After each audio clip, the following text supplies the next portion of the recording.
अटक होताच आरोपी दत्तात्रय गाडेबद्दल अनेक खुलासे आता समोर आलेले आहेत. आरोपीचा अनेकदा बस स्थानक परिसरामध्ये वावर असल्याचं स्पष्ट झालेलं आहे. आरोपीचे बहुतांश लोकेशन हे बस स्थानकामधलंच आढळलेलं आहे. महत्त्वाची बातमी, आरोपीनं अनेकदा सावज हेरण्याचा प्रयत्न केलेला होता. स्वतः पोलीस असल्याचं सांगून दत्तात्रय मुलींसोबत ओळख करायचा. याआधी दत्तात्रयनं 2 मुलींना जाळ्यामध्ये ओढण्याचा प्रयत्न केलाय, अशी देखील माहिती मिळालेली आहे.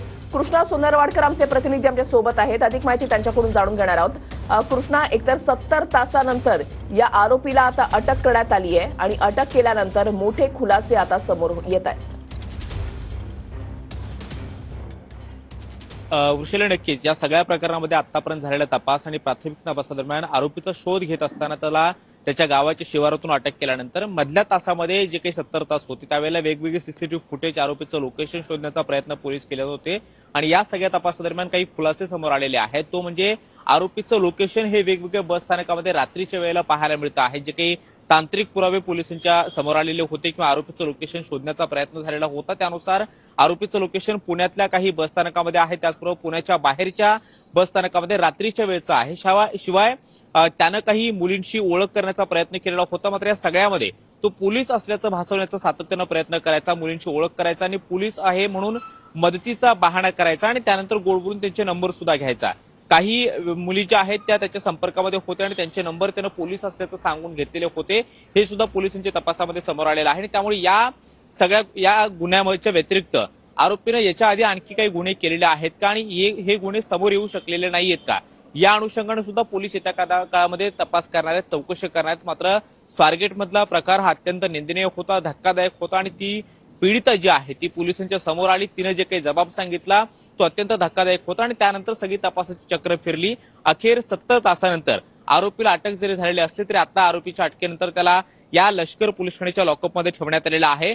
दुपारपर्यंत त्याला कोर्टामध्ये हजर केलं जाईल. त्याच्या आधी त्याची मेडिकल तपासणी जी आहे ती सुद्धा केली जाईल आणि त्यानंतर पोलीस रिमांडमध्ये कशा पद्धतीच्या काय काय गोष्टी मांडतात हे पाहणं महत्वाचं असणार आहे. कारण मधले 70 तास अत्यंत महत्वाचे होते, कारण पुण्याचं सगळं पोलीस दल या आरोपीच्या मागावरती होतं. क्राईम ब्रांचची जे वेगवेगळी पथकं होती ती मागावरती होती आणि त्याचं जे गुन्हाट नावाचं गाव आहे त्याच्या संपूर्ण शेतातील शिवारामध्ये आरोपीचा शोध घेतला जात होता. अखेर एका कॅनॉलजवळ आरोपी लपलेला होता, तिथे त्याला पकडण्यात आलं. मात्र याच्या आधी ड्रोनच्या माध्यमातून शोध घेण्याची एक मोठी शोध मोहीम पुणे पोलिसांनी राबवलेली होती. अखेर रात्री जवळपास 1 ते 1:30च्या दरम्यान आरोपीचा शोधावा लागला आणि तिथून आरोपीला अटक करण्यात आली. मात्र मधल्या काळामध्ये पोलिसांनी जो काही तपास केलेला आहे या सगळ्या तपासादरम्यान काही गोष्टी समोर आलेल्या आहेत. ते म्हणजे आरोपीचं लोकेशन जे प्रामुख्यानं वेगवेगळ्या बस स्थानकामध्ये रात्रीच्या वेळेला पाहायला मिळतं आहे आणि शिवाय जी काही माहिती आरोपीच्या संपर्कातून किंवा आरोपीच्या जे काही मित्र होते किंवा नातेवाईक होते त्यांच्या चौकशीमधून जी समोर येते त्यानुसार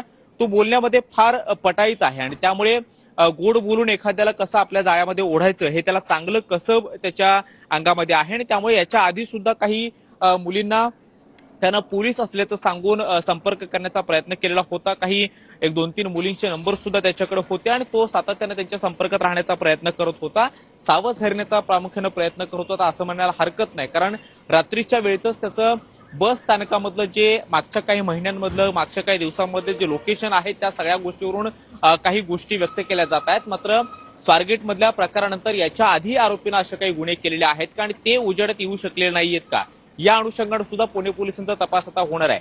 स्वारगेट पोलीस त्याला दुपारी कोर्टामध्ये हजर करतील आणि या कोर्टामध्ये हजर करत असताना कोणते मुद्दे प्रामुख्याने रिमांड रिपोर्टमध्ये मांडले जातात हे पाहणं महत्वाचं असणार आहे.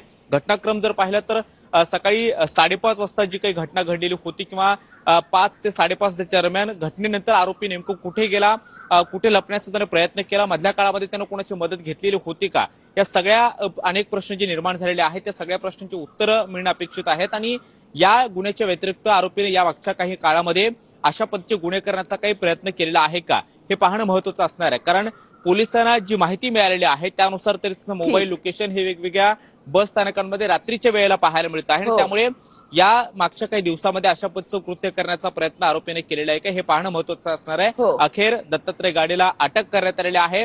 सध्या लष्कर पोलीस ठाण्याच्या लॉकअपमध्ये आरोपी आहे आणि दुपारपर्यंत त्याला कोर्टामध्ये हजर केलं जाईल. त्यामुळे कोर्टात नेमकं पोलीस काय म्हणतात हे पाहणं महत्वाचं असणार आहे. नक्कीच. धन्यवाद कृष्णा, दिलेल्या सविस्तर माहितीसाठी. अपडेट सातत्यानं तुमच्याकडून जाणून घेणार आहोत.